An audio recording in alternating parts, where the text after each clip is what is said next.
So time's yours. Coach, first question is about you, which I know is a topic you love to talk about. But your colleagues, players, even before this run began, have always said that you have an aura when you walk in a room that you're in command, you're a leader. What is it about you that gives them that impression, and how did you develop and hone that? Yeah, that's a tough question, Matt. I don't take that lightly for people to say that, first of all, but I've been put in leadership positions from the time I was younger as team captains and all that stuff, so I've been very fortunate that way. Don't know where it comes from, probably the way I was raised. So I don't have a very good answer for you. Coach, Danny Limon from Fox Sports. A couple of days ago, I had the opportunity to be with Brett Favre and talk to him, and he speaks highly of you. He told me that he doesn't bet, but that if he would bet for the Chiefs because they have you as a head coach.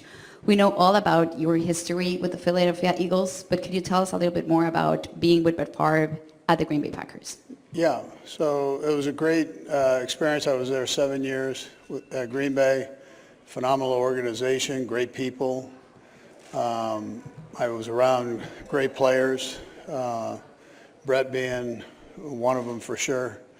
I felt like when we were together, he'd go down as one of the all-time greats to play his position, and he's done that. He finished up his career that way. Also around Reggie White, who I felt the same way about, Sterling Sharp the same way about. So we had a ton of these real good players there, and just very fortunate to have had that opportunity. I worked for Mike Holmgren there, who at the time I didn't think anybody did it better as a head coach, or I had a hard time believing anybody did it better. And heck, I've been coaching now for a couple of years as a head coach, and I still feel that same way. So, yeah. Coach, sorry to make this a trip down memory lane, but when it comes to your time in Green Bay under Mike in that staff and being in Super Bowls, what experiences kind of informed you as you became a head coach later on in your career, and what do you think about Mike's candidacy for the Hall of Fame? Yeah, I mean, I would vote for him for sure. He would be well deserved to be in there. Brett's in there, Ron Wolf's in there. So you get the third part of that group that had such a big influence on the success there is Mike Holmgren. So things changed when he came there, and I thought, every year we were there, we were competitive. Went to a couple Super Bowls. So I think the world. What I took from him was I thought he was a tremendous leader. I thought he was a brilliant guy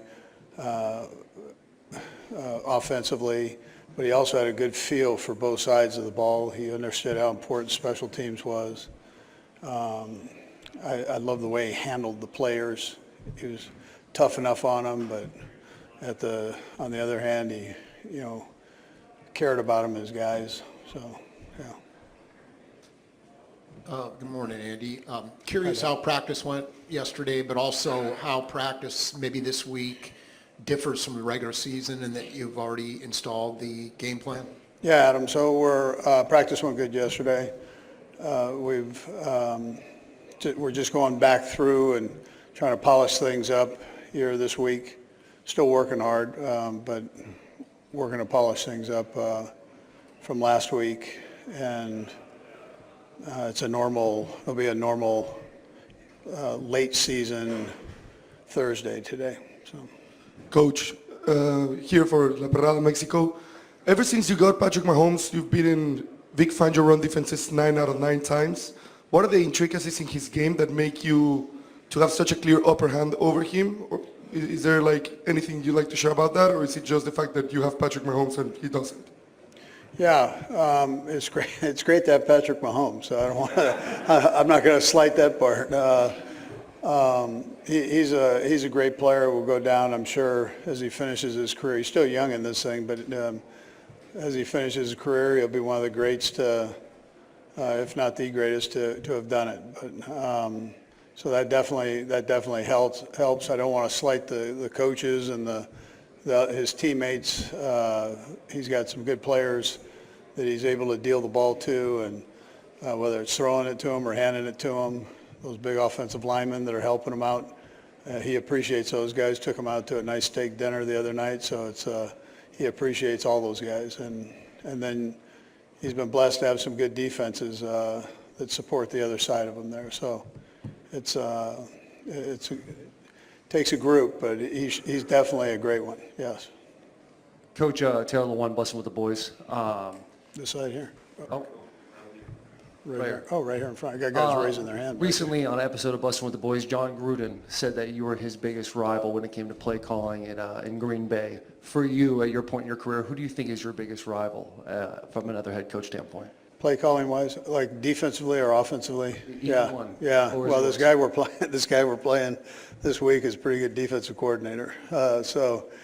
And I feel like I can't get rid of him. It seems like every year he's once or twice or three times he's there, and he does a great job. And then I always say Bill Belichick is probably the best coach I've ever had a chance to go against in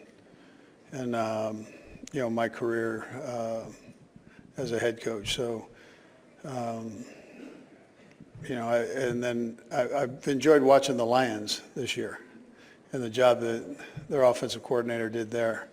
And now he's the head coach at Chicago. You're doing good though, man. Yeah. Andy, over here. As a historian of the game with the Hall of Fame selection, Jim Tyre, the legendary Texan in chief that played offensive lineman, one of the greatest players to not be in the Hall of Fame, according to plenty of people. Just as a historian of the game, your thoughts on his impact and if you think he should be worthy of that selection. I missed the first part of it. Jim Tyre. Yeah. Jim Tyre. Yeah. Yeah. So you see these guys that get slighted a bit that aren't in the Hall of Fame. I mean, there's some older guys that with their records, whether it was shortened by war or whatever, that they haven't been able to get in. His is a unique story, but I think if you just take the purity of his play, I think he probably, he should be in the Hall of Fame. So if you kind of exclude the other things, he should be in there for sure. Good morning, Coach. A couple of years ago, Chad Henne went out on top winning a Super Bowl ring as Patrick Mahomes' backup. What did Chad bring to the quarterback room, in terms of experience, and how much did he help out Patrick Mahomes? And then the second part of the question relates to Carson Wentz. You brought him in. He's at a different stage of his career, has an opportunity to learn behind Patrick Mahomes, but yet I talked to him yesterday. He has a wonderful attitude about where he's at in his career because he's resurrected it. And what does he bring to the quarterback room? Yeah. Chad was a pleasure to have been around, great leadership ability. I thought he was great for Patrick, just to have a sounding board. And then when he got in the game, everybody had confidence in him. So he came in some tough situations, and we didn't feel we had to change a whole lot of things when he stepped in. So it was great. I mean, great kid.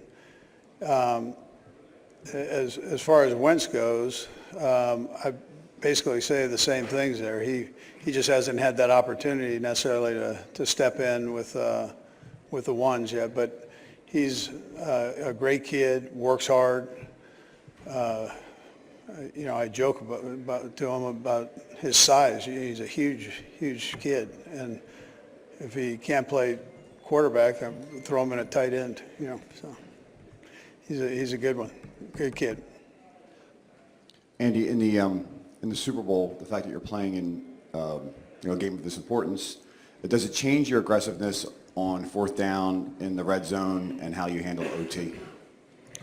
Yeah, well, as well as I do, Philly stays aggressive on their fourth downs. And they've got a good offense. So I think on the other side of that, you do the same. you'd stay aggressive within reason on fourth downs. We've done that throughout the season, but that really ups itself when you're playing against a good team that likewise does it. Coach, obviously making it to the Super Bowl is a very big deal. How do you, balance enjoying the Super Bowl, enjoying the 2-week lead up, but then also keeping it, business when it comes to practice and everything like that, not only individually as a player, but also as a team? Yeah, you understand that it's about the game. It's not about all of this. It's important for you guys, and it's important for the league and the fans for this. But the most important thing for the football players and coaches is that you function well in the biggest game of the year. And you want to do that every week. But the magnitude of this is there are two teams standing, so we all know that. And you're playing for a championship there. So it's important that you focus in on the game plan, how you handle it, so you can master it by the time you get to Sunday. Coach, right here. Over the years, the speedster / deep threat wide receiver has been an integral part of your offense, from Tyreek to McColl and now Xavier and Hollywood. Why do you think this type of player has been so critical for your offense? We've got a good blend of speed and some possession type receivers, if you put them in that box. And then they all complement each other. So to have those guys around Kelce, it helps Kelce's game. To have DeAndre, Juju, those guys help, and Watson, they help the speed guys too. The speed guys help them. So it's different pitches, if you look at it this way, different pitches that you can throw at a defense. And it allows you to get a little deeper down the field and stretch it vertically there. Coach, what have been some of your expectations and goals for the players in practice this week? Some specific ones. Yeah, well, the main one is just to go back and make sure we polish up the game plan. And sometimes you can get caught up in, when you're back home, hey, listen, we have another week to get ready. Well, no, that's not where we're at. So right now it's Thursday before the game, and you got to up the concentration level and make sure that you keep things fine-tuned here. Hi, Coach. You mentioned the Mahomes' O-line appreciation. Can you speak to Jawan Taylor's role as a blocker and a motivator for this offense? Yeah. First of all, he's a great kid. He's been a solid guy for us throughout his couple years with us. Works his tail off, doesn't say much, pretty quiet guy, but loves to play the game, man's man type deal. So he's a good one to have. Coach Ryan Lavardi, WSU St. Bonaventure. Has the first week of February been marked on the calendar for months now? Yeah, you don't look ahead, in this thing. You got to take care of business every week because of the parity in this league. So we just try to take it literally week by week. I mean, coaches stand up and tell you that, but in this league, the way it's wired right now, you've got to make sure you do that, or you're not able to stand here. And has the week felt any different than the last few? Well, yeah, I haven't had to do this every day, at the other ones. Couple more, guys.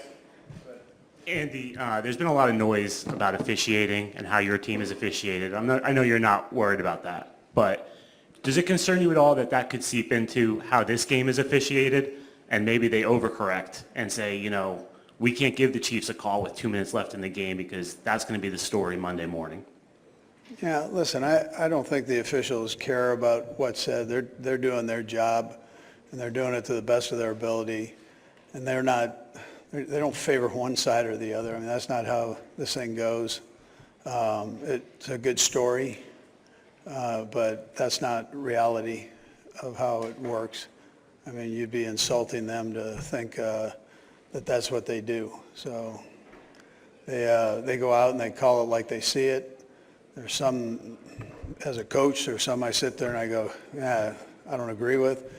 There's some I agree with. You know, I mean, that's how it goes. But it does make for a good story.